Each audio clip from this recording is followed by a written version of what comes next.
탈옥수 신창원 탈옥을 해가지고 경찰이 그걸 전국을 다니면서 붙잡는데 계속 못 잡았어. 여론이 신창원을 응원하는 인기가 엄청 올라가는 거예요. 근데 그 사람이 인기가 올라가면 안 잡혀가나요? 실제적으로 윤석열 대통령의 지금 뭐 지지율이라든가 국민의힘의 지지율이라든가 이런 게 실체적으로 잘못된 그 일에 대해서 그 인기도와 뭔가 이걸 상쇄해주는 어떤 정치적 효과가 아무것도 없다. 그래서 신창원 효과라고 이제 그냥 말씀 좀 드리고 싶고, 이 부분에 대해서 취하면 취할수록 그 약간 자, 이번 주 지지율부터 들어가 보겠습니다. 오늘 오전 한국갤럽이 이제 일을 하기 시작했어요. 한국갤럽이 몇 주 안 나왔죠? 2주 동안 안 나왔고 오늘 간만에 지지율 조사 발표가 나왔고요. 정당 지지도가 있습니다. 정당 지지도 제일 주목됐던 뉴스인데 민주당이 36 그리고 국민의힘이 34까지 따라잡았어요. 2%포인트 안쪽으로 좁혀졌고요. 물론 이제 민주당과 조국혁신당을 합하면 좀 차이가 좀 있지만 민주당을 별개로 놨을 때는 국민의힘과 2%포인트 그러니까 오차 범위 내까지 좀 좁혀지는 상황이 되었습니다. 저는 좀 충격적인 여론조사 결과인 것 같아요. 두 분 어떻게 해석하셨는지. 저는 이게 약간 국민의힘에는 네. 독약 같아요. 저희 민주당에는 엄청난 긴장을 또 불어넣는 하나의 기제가 될 테지만 네. 국민의힘에는 이게 마약 같은 느낌이다. 마약 같은 왜냐하면 느낌이지. 달콤할 거예요. 계속 이대로 가면 음. 괜찮다라고 하는 시그널을 스스로가 받을 것이고, 저는 거꾸로 이거 시청자분들 중에 신창원이라는 사람을 아시는 분이 있으실지 모르겠는데 그렇지. 예, 신창원 효과라고 봐요. 예전에 신창원. 20년 전에 20년도 훨씬 더 전인가 내가 청소년기 때니까 그럴 네. 거예요. 탈옥수 신창원 네. 나중에 검색해 보세요. 모르시는 분들은 탈옥수 신창원이 탈옥을 해가지고 경찰이 그걸 전국을 다니면서 붙잡는데 계속 못 잡았어. 여론이 신창원을 응원하는 응원한 인기가 엄청 올라가는 거예요. 그래서 신창원이 어디 입고 나타난 티셔츠만 그렇지, 해도 완전 유행했잖아요, 그때. 예. 그게 완전히 완판되고 막 난리도 네. 아니었잖아요. 명품 셔츠였죠. 네. 근데 명품 그 사람이 인기가 올라가면 안 잡혀가나요?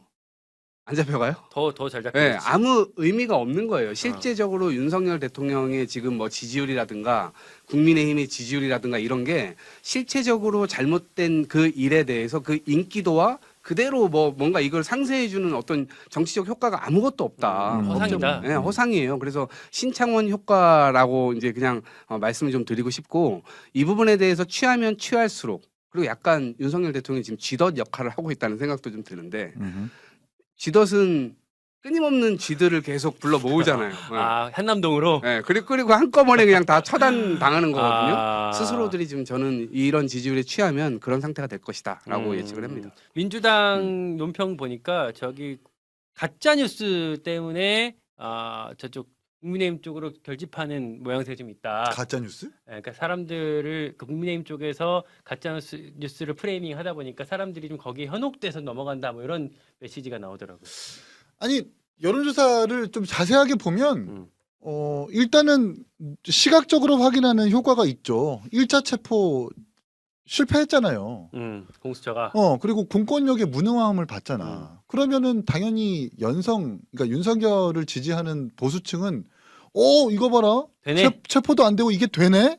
이러면서 들고 일어나지. 그래서 소극 응답자가 적극 응답자로 바뀌는 거예요. 그 증거가 제가 기억하기로는 12월 갤럽 기준 12월 둘째 주에 보수 응답자층이 280명에서 그 셋째 주가 240명 그리고 오늘 게 330명으로 쭉 늘었어요. 그러니까 과표집되는 겁니다. 여기서 물론 보정은 하겠지만 전화를 안 받던 사람들 보정은 하겠지만 불과 뭐 세 주 네 주 만에 280명에서 50명 가까이 그 1000명 샘플에서 늘어난다라는 것은 소극 응답자층이 적극 응답자로 바뀌는 거. 다시 말해서 1차 체포를 보고 나서 이게 되는구나. 그러면서 더 이제 그것을 가속화시키는 것은 민주당의 어떤 잘못된 지지부진한 대응들. 그러면서 뭐 탄핵에 대해서 부각을 한다거나 그러면서 계엄에 대해서 살짝 흐려지는 기억들 이런 것들이 복합적으로 이루어지다 보니까 소극 보수 응답자층이 적극 응답자로 변해지면서 이런 결과가 나온 것이다라고. 샤이 보수가 좀 덜 샤이해졌다 이거죠. 그러니까 아예 응답하지도 않았던 사람들이 체포를 못하는 장면들을 보고 그리고 내용은 그러하지 않을지언정 그 헌법재판소에서 내란죄를 뺀다라는 그것을 보면은 보수 아주 극우 성향의 사람들은 없는 내란을 있는 내란으로 만들었네라고 착각할 수 있단 말이에요. 그러면서 전화 걸려오면은 야 이거 안 되겠다라고 해가지고 적극적으로 응답하는 거지. 그 결과가 저는 저 갤럽 조사라고 좀 봐요. 만약에 윤석열 대통령이 체포가 됐다면 이 흐름이 안 됐을 수도 있겠네요. 그러면 저는 그렇게 봐요. 왜냐하면 지금 민주당뿐만의 판단이 아니라 네. 이 공수처의 무능 이런 것들도 저는 여기 민주당 지지율이 반영돼 있다고 봐요. 기대했었는데 이거 당연히 잡을 거라 기대했었는데 그 수많은 사람들이 길바닥에 앉아가지고 그거를 체포를 염원하고 했는데 그걸 기대했음에도 불구하고 그 기대를 충족시켜주지 못한 데 따른 그런 어떤 반사 이 영향이 민주당에까지 오게 된 거죠. 그래서 그런 지점들은 민주당 스스로도 사실은 좀 뼈아파해야 될 지점인 것이고 그다음에 중간에 말씀하신 대로 내란죄 뺀다는 부분 그러니까 그런 것은 사실은 약간 부적절한 좀 워딩이었던 것 같아요. 굳이 빼지도 않을 사안이었고 의미도 없는 사안이었어요. 내란 그런 행위 것들이, 자체는 있는 건데 네, 그런 것들이 이제 이 보도가 되면서 어찌 보면 이걸 5대5 똔똔으로 그냥 뭔가 여론을 계속 경쟁 비슷하게 만들어주는 효과를 낸 거예요. 그러다 보니까 이건 약간 부정적 요소로 인식된 것이 아닌가. 특히나 중도나 이런 데서는 민주당에 대한 기대, 공수처에 대한 기대, 야, 저 멧돼지 빨리 잡아가라 뭐 이런 식의 기대 이런 것들이 있었는데 그런 것이 이제 좀 쭉 빠지게 되면서 민주당에 대한 실망으로 돌아온 것이 아닌가. 그래서 약간 중도나 진보층에서 윤석열을 공수처가 체포하지 못한 거에 대한 뭔가 실망감, 아쉬움이 있다고 말씀하셨잖아요. 그 반면에 약간 극우 혹은 이제 그쪽에서는 보수 일각에서는 공수처 역시 저거 봐봐 민주당이랑 짬짬이 하는 거 아니야? 그 부분이 좀 더 강화된 측면에서 보수의 결집에 영향이 있을 수 있지. 결집을 준 것 같아요. 좀. 근데 이제 그러니까 당 지지율은 붙었을지언정 탄핵 찬성이냐 반대냐도 같이 공동으로 같이 조사가 됐거든요. 갤럽에서 그것도 네. 좀 띄워주세요. 그게 아마 제가 알고 있기로 6대3 정도의 비율일 거예요. 그러니까 그거는 이제 그 여론에는 이상이 없어. 변동이 없습니다. 그런데 당 지지율이 붙었다라는 것은 결국 응답하지 않았던 보수 지지층이 응답한 것뿐이에요. 그 요인은 1차 체포의 시도. 그것도 단순 실패가 아니라 허무하게 그냥 자기들 뒤로 빠졌잖아요. 그렇죠. 네. 2시간 반인가 후퇴. 3시간 반 만에 네. 뭐 무력 충돌이 일어날까봐 우린 빠지겠습니다라고 되게 허무하게 빠져버렸단 말이에요. 이 말인즉 민주당에게는 야 너네 정말 민주당이 만들었던 공수처지만 정말 이렇게 무능력하구나라고 하면서 약간 의욕을 떨어뜨리게 하면서도 보수 지지층들한테는 이게 되는구나. 야 이게 내란죄가 안 될 수도 있구나. 막 이렇게 복합적으로 사람들이 생각하게 하는 거지. 그리고 이를테면 아까 그 공수처랑 민주당의 어떤 대응에 대해서 이상식 의원의 페이스북 혹시 준비 안 돼 있을 것 같은데 이상식 의원이 페이스북에다가 뭐 내가 저 공수처랑 이게 뭐 이렇게 브릿지 경찰이랑 공수본이랑 막 그 브릿지 역할을 내가 하려고 했는데 이런 워딩을 썼던 게 이제 보수층에서 이제 뭐 반발을 사게 된 또 계기가 됐던 것 같은데 그것도 좀 부적절했다고 봅니다. 왜냐하면 지지층에 뭐 좋은 정보를 계속해서 연결해 줄 수는 있어요. 본인이 이제 경찰을 담당하는 행안위원이다 보니까 지금 저는 여야 할 것 없이 행안위원들은 다 경찰 쪽이든 공수본이든 어디든 다 접촉하고 있을 거라고 보거든요. 해야죠. 내부 정보나 이런 거 당연히 국회의원들이 하는 일입니다. 그런데 그것을 페이스북에 알릴 때 마치 무슨 뭔가가 내부적으로 하면 안 되는 일을 하고 있는 것처럼 느껴지게 만들었어요. 그래서 그런 것들은 굉장히 좀 부적절했다고 보고 물론 뭐 없는 일을 만들거나 이렇게 할 수는 없겠죠. 다만 어쨌든 푸시하는 역할 지금 민주당에서는 경찰이나 공수본 이쪽을 계속 푸시해가지고 체포를 당연히 해야지 그게 민심이 있으니까 그런 역할을 해야 되는데 그걸 알리는 과정에서 좀 건조하게 알렸어도 될 일을 약간 이걸 팔이 안으로 굽는다고 이제 자기의 어떤 성과인 것처럼 알리려다 보니까 그것이 약간 곡해된 측면이 있다. 그래서 부적절했다. 그래서 전 다만 이제 이분이 이제 부산 경찰청장 출신이잖아요. 경찰 출신 국회의원이다 보니까 내가 그 안에서 가교 역할을 하고 있다라는 말을 조금 더 뭐 하지 말아야지. 했으면 좋았을 텐데. 근데 반면에 저는 그거보다도 너무 꼬투리 잡는 거 아닌가 하는 생각도 들어요. 그러니까 빌미를 제공하지 않았으면 좋겠어요. 이상식 의원 발언을 받아가지고 국민의힘이 이제 새롭게 출발한 대변인들도 당장 그러잖아요. 공수처와 민주당, 수사기관과 민주당이 내통해서 역시 한패다. 지금의 내란 모의 내지는 탄핵 어떤 이것을 기획하고 만들어가고 있다. 이런 프레임으로 만들어서 지금 갖고 가고 있단 그렇죠. 말이에요. 빌미를 제공하는 측은 안 되지. 탄핵과 개헌 국면에서 정말 메시지도 정밀하게 가야 되는데 그런 빌미를 줄 필요는 없다 이렇게 생각을 합니다. 저도 그게 맞다고 봐요. 지금 어쨌든 객관성 있게 보이려고 하는 노력이 민주당에는 너무 절실하게 필요하고 이것이 지금 공을 자랑한다고 해서 그게 공이 되는 게 아니거든요. 지금 거꾸로 역효과를 내고 있잖아요. 그러니까 이거는 살얼음판 걷듯이 정말 잘 체포까지 완료하고 탄핵 심판까지 잘 갈 수 있도록 거기까지 가는 역할을 누구든지 드러내고 하는 욕심이 왜 없겠어요. 그렇죠. 근데 그런 거 없이 철저하게 국민들 입장에서 민주당 유능하네 이 소리를 들어야 되는 거거든요. 근데 그 소리까지 가려면 정말 한 사람 한 사람이 살얼음판 걷듯이 가야 된다 이렇게 봅니다. 중요한 지적이었던 것 같아요. 음. 욕심, 개인의 욕심들 좀 버리라. 사리자. 나중에 어차피 말씀. 평가는 다 받게 돼 있습니다. 음. 네. 그러니까 일단 우리가 지지율 대책회의니까 네. 최근에 국민의힘 지지율. 기조가 한 달 새 뭐 크게 변한 건 없잖아요. 네. 비대위 구성되고 다만 지도부가 뭐 한남동 참석 이런 데는 선을 긋고 있습니다만 그런데 어쨌든 이제는 뭐 여론조사 기간 잘못됐다고 말하기도 애매한 게 갤럽 아까 봤어요. 갤럽 네. MBS에서도 완전히 국민의힘 지지율이 민주당과 거의 따라 붙어 버렸잖아요. 탄핵 반대 지지율도 높아지고. 그러니까 이제 그게 동력이 되어서 2차 체포영장 집행 시 한남동으로 나갈 국민의힘 국회의원이 40명 더 될 것 같아요. 주말만 아니면 주말에 의원들 지역구 가니까. 그러니까 40명 더 된다는 거는 40명 이상이 유지되면 유지됐지 거기서 더 빠질 것 더 같지는 늘어날 것 않아요. 같다. 네, 1차에 나갔던 분들 중에 2차에서 빠지는 분들은 없을 것 같은데 근데 저는 좀 가슴이 아픈 게 뭐 제가 수많은 방송이나 여기서도 이런 체포영장 강제 집행 적절한가 부적절한가로 토론하면 다 우리가 똑같은 이야기 또 할 거예요. 그 평행선이잖아요. 그럼 현실을 인정하고 지금 갑자기 경호처가 설령 박종준 경호청장 지금 뭐 체포한다고 해서 우리 이제 경호 안 합니다 할 가능성이 없죠. 공조본이나 공수처가 우리 그럼 영장 집행 안 하겠습니다 할 가능성이 없잖아요. 그럼 이대로 냅두면 국가기관 사이에 물리적 충돌이 벌어져요. 그러니까 이게 정말 대한민국에 씻지 못할 비극이 되는 거거든요. 이 물리적 충돌 자체가 설령 맨손으로 한다고 하더라도 그게 과연 사회 갈등 봉합을 위해서 옳은 길이냐.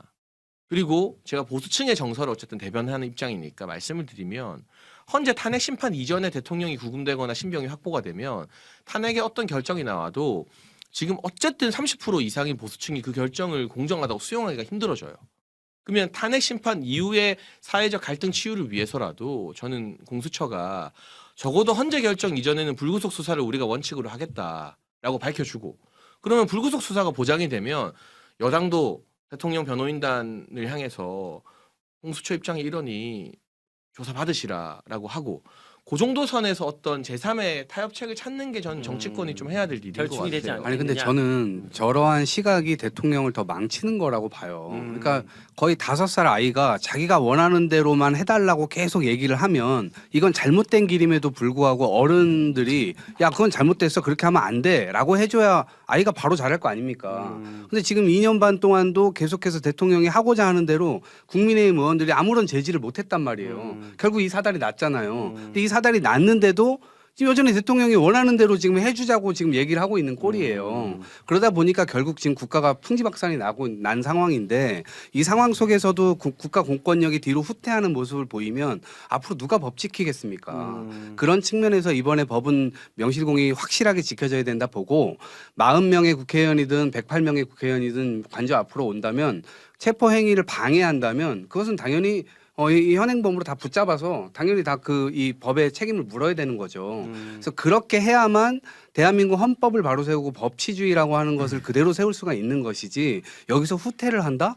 이거를 정치적 타협이다라고 얘기를 하는 순간 다음번 대통령이 또 계엄하고 이런 식으로 법 안 지키고 이렇게 하면 대한민국 무너지는 거죠. 지금 40년 동안 겨우겨우 사람들이 이렇게 쌓아 올려온 민주주의예요. 이걸 후퇴하면 안 돼요. 그러니까 저는 장 최고의 말도 이해가 돼요. 왜냐하면 어쨌든 유혈 사태는 막아야 되니까.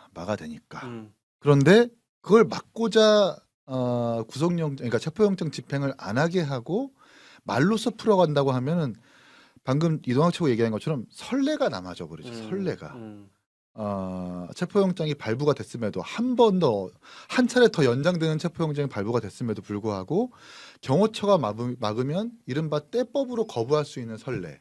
그러면 대통령뿐만 아니라 모든 자법 내지는 다른 범죄의 피의자들도 어떤 사람들을 동원해가지고 체포영장을 막는다라는 선례가 이렇게 확전될 수 있다라는 것. 그리고 당연히 협의를 통해 가지고 불구속 수사하는 것 좋죠. 근데 이미 그런 골든타임은 지난 게 국수본 검찰 경찰에서 3차례 소환을 요청했잖아요. 음. 대통령한테 나오시라. 음. 대통령께서 직접 나오셔가지고 소상하게 밝히시라고 했는데도 불구하고 3차례 이상 거부했기 때문에 체포영장이 발부가 된 거란 말이에요. 이거를 인정하지 않으면 안 되죠. 그 얼핏 전 지금 옛날에 장면 하나가 스쳐가는데 민주당 당사의 압수수색 영장이 떨어져서 의원들이랑 다 막으러 갔던 적이 있었잖아요. 얼마 전에요? 몇 년 전에? 작- 2년 전인가? 3년 전에? 봉투 때. 작년인가? 네, 그때 예. 다 압수수색 당했죠. 됐죠. 그러니까, 네. 그러니까 일단 한번 막으려고 퍼포먼스를 하긴 네, 했지만 네, 네. 그 이후에 열어줬죠. 열어줬죠. 네, 들어갔었던 네, 거죠. 다 들어갔죠. 그때 집행이 아예 이루어지진 않았던 거구나. 음. 아예 이루어졌던 거구나. 집행 이루어졌죠. 자체는 네. 아예 막진 않았던 네, 거구나. 네. 그러니까 설레. 그러니까 뭐 한화갑, 이인재. 옛날에 그때 그랬으니까 대통령도 그럴 수 있다라는 건 말이 안 되지. 아, 근데 최근으로 따지면 국민의힘에 문제가 있는데 민주당 너네 문제 있으니까 우리의 문제가 없어라고 얘기하는 건 정말 정치 최악인 거잖아요. 그렇게 하면 안 되는 거잖아. 오히려 공정과 상식의 대통령이라고 한다면 나부터 나가가지고 조사 받겠습니다.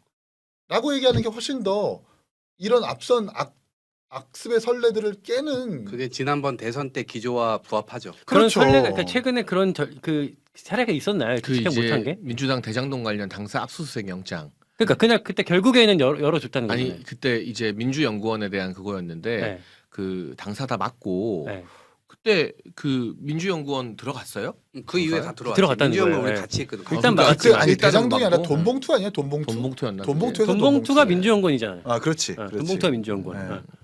처음엔 막았지만 그날 다음 날인가 결국에는 들어갔을 들어갔죠. 거예요. 이미 제출이 아니라. 네. 그렇군요. 들어왔지. 그래가지고 야당 당사가 틀렸다 이러면서 그러면 다시 하나갑으로 넘어갑시다. 난 누군지도 몰라 하나갑이라는 사람이. 진짜. 하나갑 이번에 누군지도 몰라. 아니 뭐 우리가 또 팩트에 대해서 아니 언제적 하나갑이야 진짜. 진짜 빠른 수고.